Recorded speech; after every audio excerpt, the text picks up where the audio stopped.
October 23rd of the Israeli and Palestinian territories map, also known as the Gaza-Israel War. Juzzy here, and today is another update as I take a simplified and practical approach to some of the most important happenings on the ground in this region.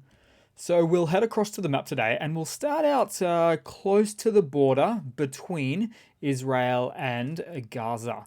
So, as some of the most recent military interactions between the two conflicting neighbors here included a large Hamas rocket attack to the east of the Gaza Strip.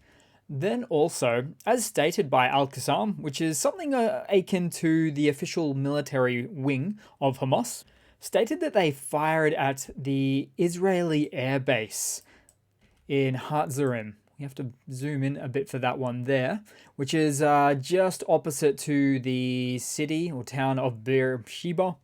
And they also stated that they fired at the city itself with a missile barrage.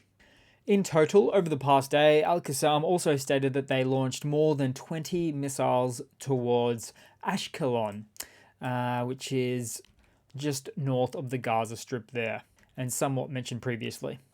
Then as for the Israeli Defense Forces side, so the Israeli army stated that they attacked 320 targets in Gaza in the past 24 hours, including those that could endanger the forces preparing for maneuver. Now, the maneuver they speak of is, of course, a ground-based military operation into Gaza itself. And Israel is not shy about this at all, as their own defense minister said that it may take 1 month, it may take 2, or it may even take 3 months, but in the end, there will be no Hamas.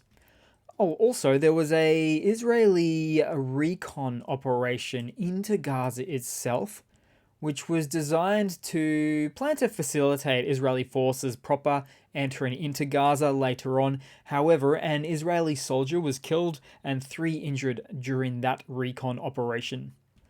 Then to the north, briefly, as the continued engagements are indeed still there between the IDF and the Hezbollah fighters, with a good deal of cross-border skirmishes between the two sides. So Lebanon side to the north, Israel of course to the south there. Now, as a result of these conditions, an Israeli army spokesman said that Israel evacuated residents of 14 towns in the north for fear of security repercussions. And then zooming out for a moment, so taking a look at Hamas and their military capabilities. Obviously, there has been less rocket attacks in recent weeks from the Hamas forces in the Gaza Strip, but certainly they do still continue to fire them every day. Although problematically for them, I might say, it's coming to be known that the failure rates for their rockets or missile salvos are somewhere in the vicinity of 5 to 10%. That sort of a mark there. And now there's geolocating groups devoted to mapping out all of these potentially 500 plus missiles or misfired missiles or rockets, which is having them falling back into the Gaza territory from where they were launched. Then as for some international politics related to this war, so there was a joint statement from presidents and prime ministers from the US, Canada, France, Germany, Italy, and the UK regarding the ongoing conflict between Israel and Hamas.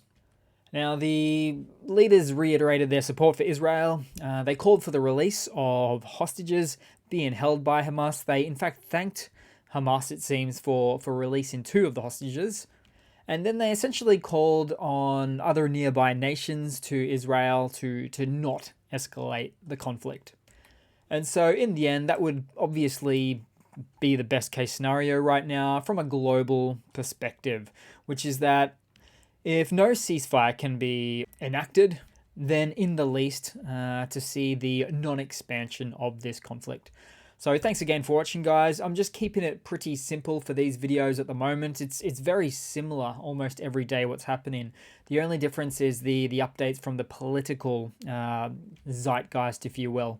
But thanks again for watching, and yeah, I hope to see you guys there in the next one. Cheers.